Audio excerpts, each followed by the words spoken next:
Neste vídeo vamos fazer uma introdução à trigonometria. Parece um tópico complicado, mas vão ver que esta matéria trata apenas das razões entre os lados dos triângulos. A palavra trigonometria deriva do grego trigonom, que significa triângulo, e de metria, que significa medida. Vamos ver alguns exemplos. Vou tentar ser o mais claro possível. Vou desenhar alguns triângulos retângulos. Aqui vou desenhar um deles. Aqui temos um triângulo retângulo. Quando dizemos que é um triângulo retângulo, é porque tem um ângulo de 90 graus. Este aqui é um ângulo reto. A amplitude deste ângulo é igual a 90 graus. Vamos falar também de outras formas de representar a amplitude dos ângulos em vídeos futuros. Então, temos um ângulo de 90 graus. É um ângulo reto. Vou colocar aqui o comprimento dos lados. Por exemplo, este lado aqui vai ter 3, esta altura aqui é 3, talvez a base deste triângulo aqui seja 4 e depois a hipotenusa do triângulo aqui seja 5.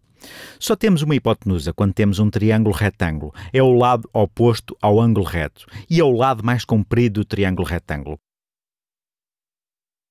Esta aqui é a hipotenusa. Já devem ter aprendido isso em geometria. Podemos verificar que neste triângulo retângulo os comprimentos dos lados batem certo.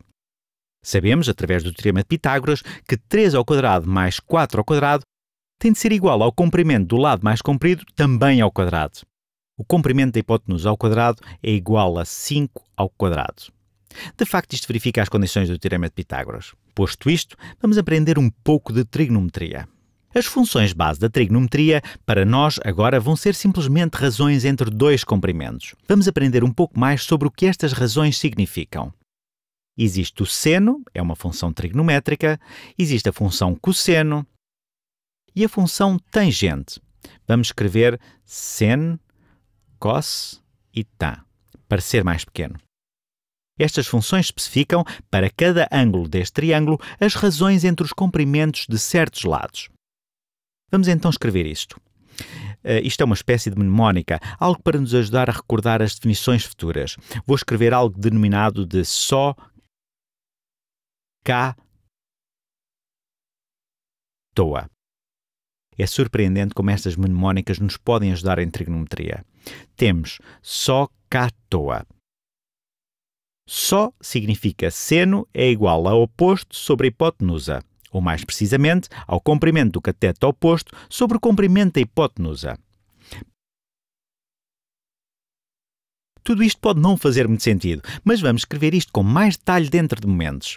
Depois, o cosseno é igual à adjacente sobre a hipotenusa, ou mais precisamente, ao comprimento do cateto adjacente sobre o comprimento da hipotenusa.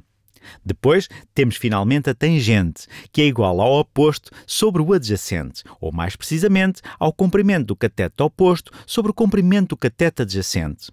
Então devem estar a pensar o que significam estas expressões de cateto oposto, hipotenusa, cateto adjacente, a que se referem. Bem, vamos começar por este ângulo aqui. Digamos que este ângulo aqui é θ, entre o lado de comprimento 4 e o lado de comprimento 5. Aqui está o θ. Então, vamos descobrir o seno do θ, o cosseno do θ e a tangente do θ. Se nos quisermos concentrar primeiro no seno do θ, só temos de nos lembrar da mnemónica só cá toa. O seno é oposto sobre a hipotenusa. Sendo assim, o seno de θ é igual ao cateto oposto. Qual é o lado oposto do ângulo? Bem, portanto, temos aqui o nosso ângulo, o lado oposto, vamos para o lado oposto. Não é um dos lados que estejam adjacentes ao ângulo. O lado oposto é 3. Como podem ver aqui, o lado oposto é 3. Depois, qual é a hipotenusa? Bem, já sabemos que a hipotenusa aqui é 5. Assim temos 3 sobre 5. O seno de θ é 3/5.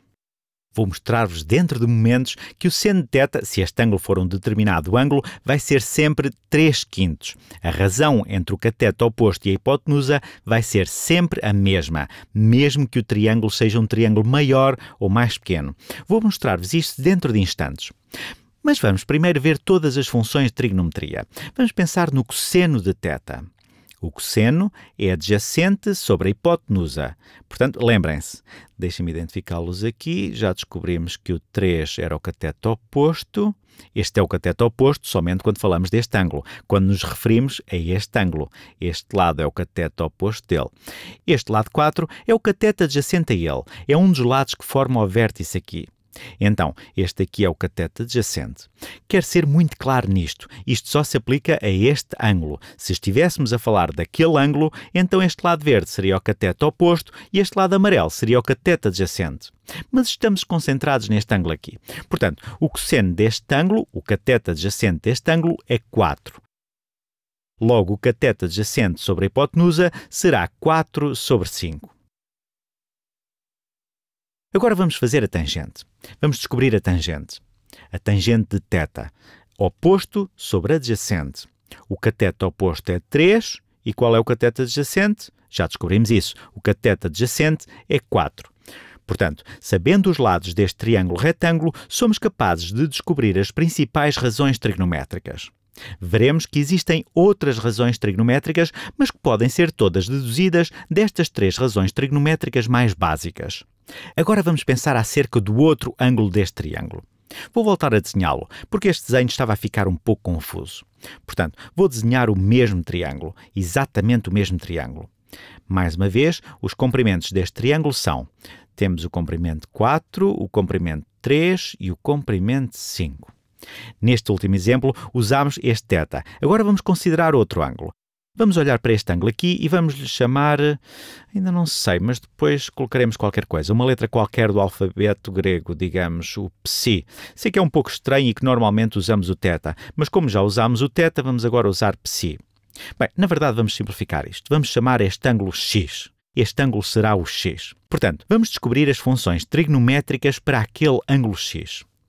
Então, temos um seno de x, vai ser igual a quê? Bem, o seno é o oposto sobre a hipotenusa. Qual é o cateto que é oposto a x? É este 4. O ângulo abre para este 4. Portanto, neste contexto, este é agora o cateto oposto. Não se esqueçam de que 4 é o cateto adjacente deste θ, mas é oposto ao x. Então, vai ser 4 sobre... Bem, qual é a hipotenusa? A hipotenusa vai ser a mesma, independentemente do ângulo que escolhermos. Assim, a hipotenusa vai ser 5. Portanto, 4/5. Agora vamos fazer este. Qual é o cosseno de x? O cosseno é adjacente sobre a hipotenusa. Qual é o cateto adjacente a x? Temos aqui a hipotenusa. Bem, o lado 3 é um dos lados que forma o vértice no qual se encontra x, não é a hipotenusa, portanto, é este o cateto adjacente. Este é o cateto adjacente. Então, 3 sobre a hipotenusa, sendo que a hipotenusa é 5. Por fim, a tangente. Queremos descobrir a tangente de x. A tangente é o oposto sobre o adjacente, só que à toa.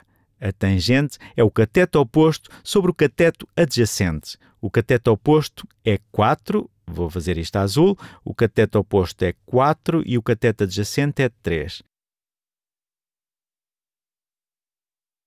E terminamos. No próximo vídeo vamos fazer muitos mais exemplos como este, para ganharmos mais prática. Mas, por enquanto, vou deixar-vos a pensar no que acontece quando este ângulo se aproxima de 90 graus, ou se ficar maior do que 90 graus. Vamos ver que esta definição, a só que à toa, nos ajuda muito em relação aos ângulos que se encontram entre 0 e 90 graus, que sejam menores do que 90 graus. Mais tarde, vamos introduzir uma nova definição que é consistente com esta definição, só que à toa, para descobrir o seno, o cosseno e a tangente de qualquer ângulo. Fantástico!